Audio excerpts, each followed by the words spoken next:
So we were just talking back there about how it's been sort of a long journey Yes. with this film. So Yeah. when was the first sort of seed of Frances Ha? Probably the first seed of Frances Ha was in, I guess, 2009. And then it took about a year to write it. And then, I mean, not a solid year. I was doing other things. That would be very slow. And then we shot it. God, we shot it like over a longer period of time. I think the last shooting we did was in 2012, and then it premiered in 2012 at the Telluride Film Festival, and then it was bought, and then it was held until this past spring. So it's been an incredible journey, but it's also feels like it's been a very long gestation period. And how does having gone through that process of developing the story affect it when you come to the time to act in the movie? I find them to be very separate process.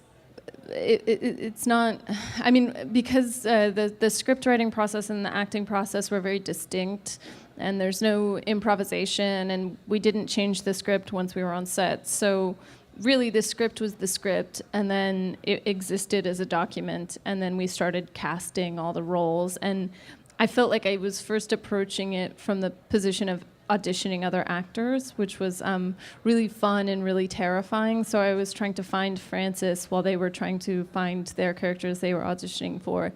And it's funny because it didn't really help me that I had written it in acting, because in some ways there's like practical decisions you're making while you're writing, because in a certain scene, okay, this piece of information needs to get out, and you find ways to get the information out and disguise it as best you can so it doesn't feel like exposition.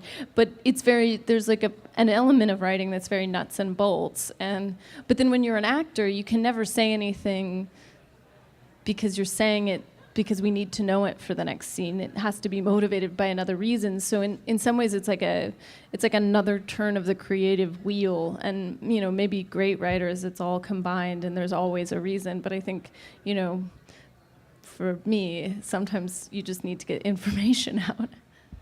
So you mentioned earlier that when the movie was first being conceived, that part of the idea was to film in New York, and we're here in New York.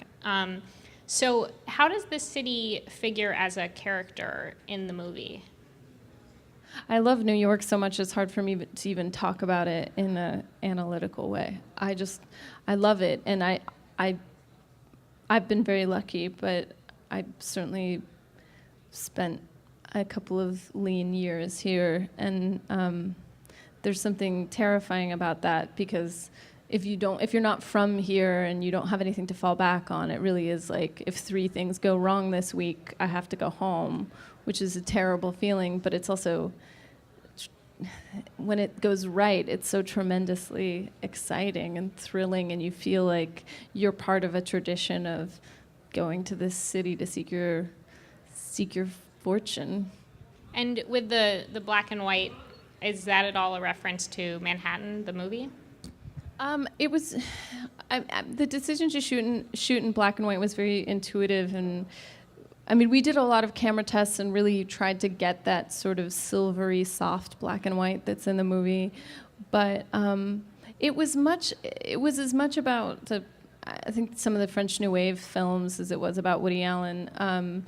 But I think it was also because we were making it on our own terms, and we were making a movie about women in which there's no fire war, that nobody dies, nobody has sex.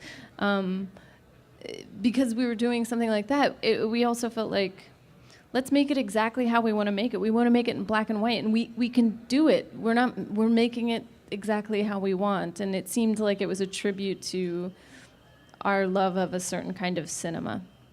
And in terms of that relationship in Frances Ha between these best friends, how do you think that sort of, in terms of as a story, compares to a story of a romance, which is something you see much more often as the central relationship? Well, I think my interest in this goes back to actually college. I took a lot of playwriting classes. I wanted to be a playwright, and I wrote a play about friends, a group of friends, and I remember my playwriting teacher told me, it doesn't matter. There are no stakes because everyone knows that you just aren't going to be friends at some point. Nobody believes that this will work. And I think, to me, I was like, but that, first of all, I felt like that's exactly why you should write a play or a movie about it, because it's inherently tragic.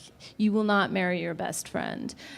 But it also, I feel like, this is my own ranting about, I guess, women in film, but I mean, I think there are so many more stories than falling in love or not falling in love, and I think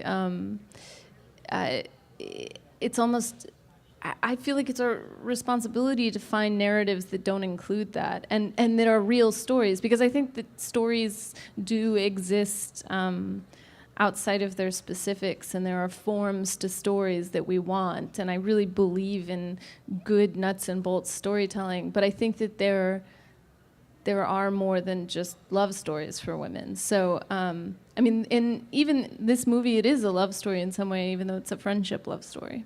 How much of Frances is you? I mean, I put a lot of me in there, but I also put a lot of other people in there. Some of them weren't so happy about it.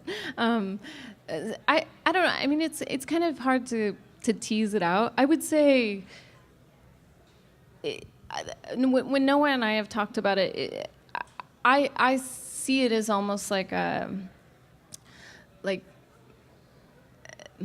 way some actors have creations of characters that seem, it's not them, but it could have only come from them, and I think David Thewlis in Naked is one example of that, which he developed that character with Mike Leigh. I think Mike Leigh characters in general have that quality. The actors are, they're not playing themselves, but it's some resonant string deep inside of them that they're plucking and mirroring out. And so,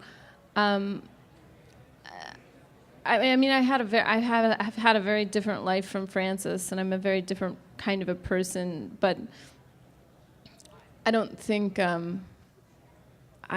mean, it sounds arrogant, but I think probably only I could have created her. Great. Well, thanks for coming, everyone, and thanks, Greta. Thank you.